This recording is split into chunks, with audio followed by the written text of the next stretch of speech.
Hoy vamos a hablar sobre un tema clave dentro del psicoanálisis freudiano, que es la teoría de la angustia, en su tercera formulación. Vamos a ir viendo cómo Freud conceptualiza la angustia como una señal que avisa al aparato psíquico sobre el peligro y cómo eso está directamente relacionado con la formación de síntomas. Así que vamos a arrancar. Freud, en su tercera teoría de la angustia, nos dice que esta funciona como una señal, pero ¿señal de qué? De que algo en el aparato psíquico está en riesgo, algo se anticipa y cuando esto sucede el yo se pone en alerta. ¿Por qué? Porque esa señal le dice al aparato psíquico que tiene que intervenir con un mecanismo de defensa como la represión.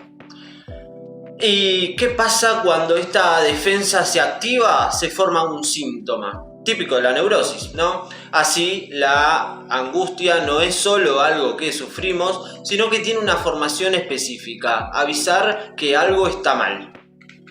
Entonces, cuando Freud habla de la angustia, nos cuenta que puede manifestarse de dos maneras. Primero, cuando el yo anticipa que algo peligroso se acerca. El sistema, como quien dice, entra en modo de alarma.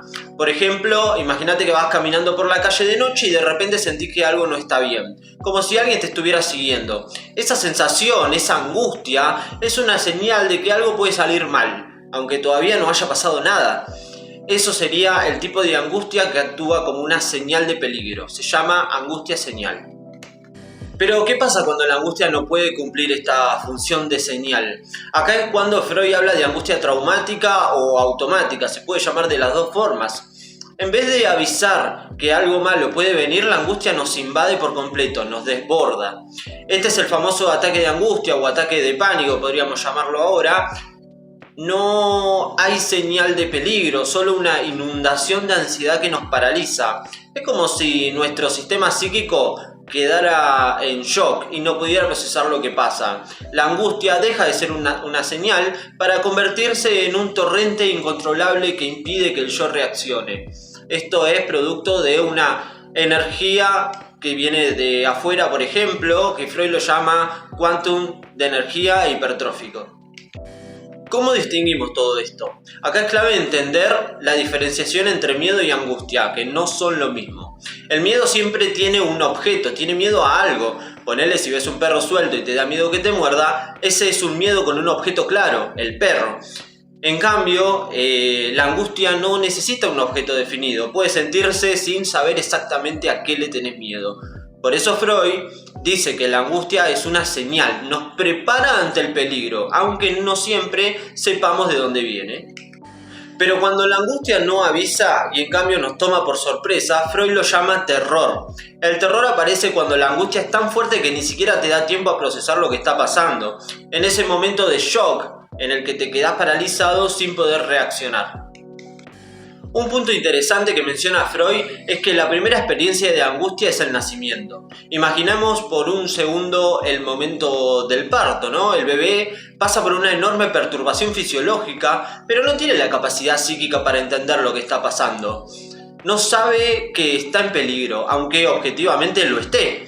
El parto es un momento crítico en el que la vida del bebé corre riesgo. Sin embargo, él no percibe como peligro el momento, porque en ese momento todavía no tiene un aparato psíquico capaz de procesarlo.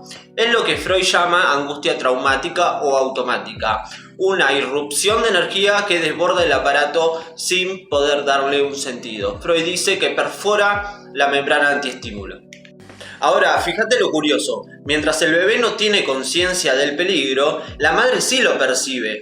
Para la madre, el bebé ocupa el lugar de lo que le falta, lo que Freud asocia con la dimensión de la castración. El bebé, en su salida del cuerpo de la madre, marca esa separación, pero desde el lado del bebé no es experimentado como una pérdida, simplemente pasa por una experiencia sin poder integrarla psíquicamente.